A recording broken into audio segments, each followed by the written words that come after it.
The Sumner pecan is a variety of pecan tree that was developed by Dr. L.D. Romberg in the early 1970s. It was named after Sumner, Mississippi, where it was first grown and tested. The Sumner pecan is a cross between the Shealy and Stewart varieties and is known for its excellent nut quality and high yields. The Sumner pecan tree is a large deciduous tree that can grow up to 100 feet tall with a spread of up to 75 feet.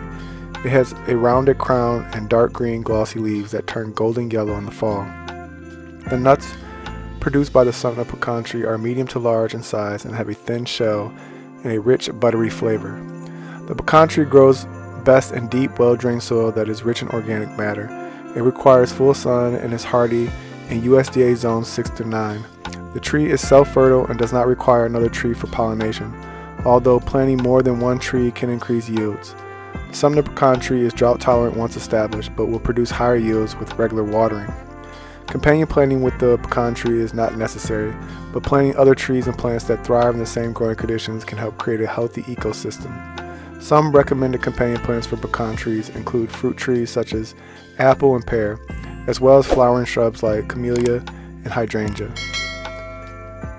The pecan is primarily grown for its delicious nuts, which are used in a variety of culinary applications. They can be eaten raw, roasted, or used in baking and cooking. The pecan is also a popular ornamental tree, prized for its large size and attractive foliage.